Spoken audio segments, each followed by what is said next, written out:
अब दिल्ली से खबर है, एनडीए संसदीय दल के नेता चुने गए हैं नरेंद्र मोदी और संसद के सेंट्रल हॉल में नरेंद्र मोदी ने आज संबोधित किया। नरेंद्र मोदी ने एनडीए नेताओं का इस दौरान आभार भी व्यक्त किया। तो संसद के सेंट्रल हॉल में एनडीए के संसदीय दल की बैठक हुई, जिसमें नरेंद्र मोदी के नाम पर प्रस्ताव एनडीए से जुड़े सभी दलों ने इसका समर्थन किया।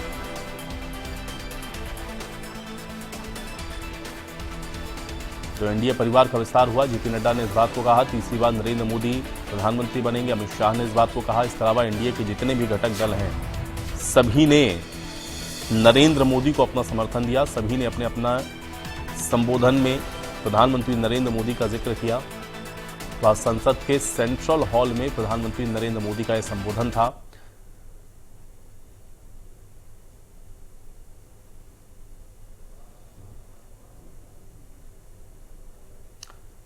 तो आज सेंट्रल हॉल की तस्वीरें आप देख सकते हैं। जेपी नड्डा, राजनाथ सिंह, नीतीश कुमार और अमित शाह, चंद्रबाबू नायडू और चिराग पासवान और प्रधानमंत्री नरेंद्र मोदी आज सेंट्रल हॉल में। सभी को आपको बता दें कि प्रधानमंत्री ने भी संबोधित किया और जितने भी घटक दल हैं एनडीए के, उन सभी ने आज अपने अपने संबोधन में प्रधानमंत्री को समर्थन देने की बात कही।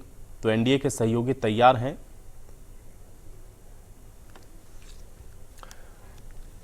तो आज इसी कड़ी में नरेंद्र मोदी ने एनडीए के सांसदों को भी संबोधित करते हुए क्या कुछ कहा है, आइए आपको सुनवाते हैं। आंध्र ने इतना बड़ा हमारे प्रति जनमत दिया है। हिंदुस्तान के लिए एक सामान्य मानवीय की विकास की जो जिजीविषा है, उसका प्रतिबिंब है। और महाप्रभु जगन्नाथ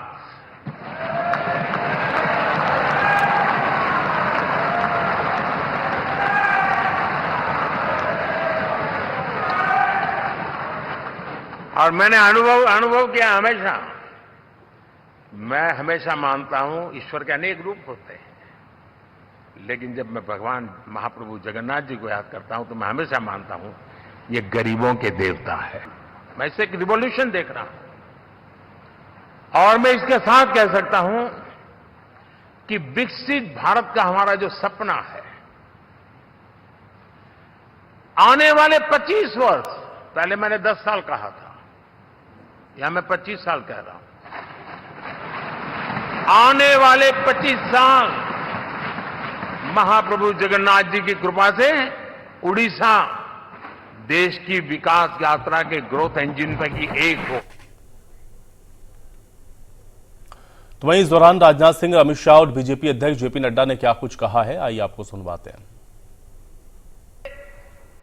एनडीए का विकास यात्रा आदरणीय प्रधानमंत्री मोदी जी के अथक प्रयास से, उनकी नीतियां रिफॉर्म, परफॉर्म, ट्रांसफॉर्म, देश को आगे ले जाने के लिए जो उन्होंने नेतृत्व किया और फ्रंट से नेतृत्व किया, उसका यह नतीजा है कि आज हम इस ऐतिहासिक पल के साक्षी हो रहे हैं। हमें याद है 10 साल पहले उदासीन भारत था।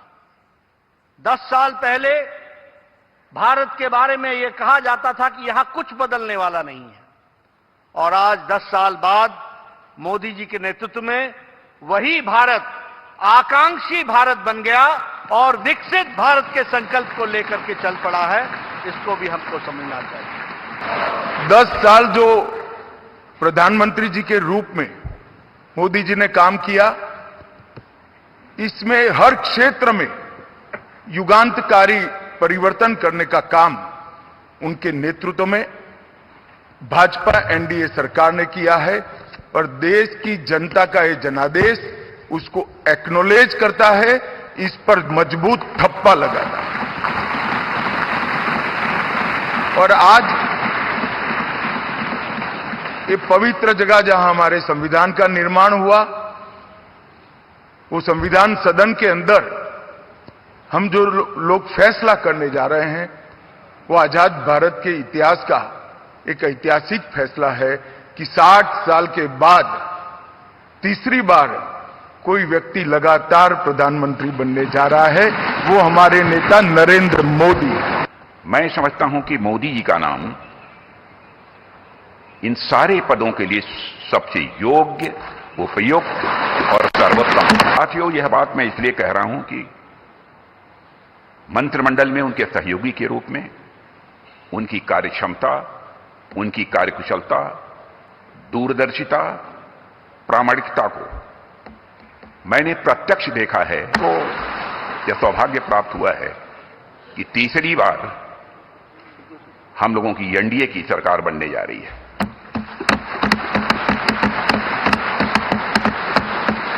साथियों, 1962 के बाद पहली बार कोई राजनेता लगातार तीसरी बार भारत का प्रधानमंत्री बनने जा रहा है।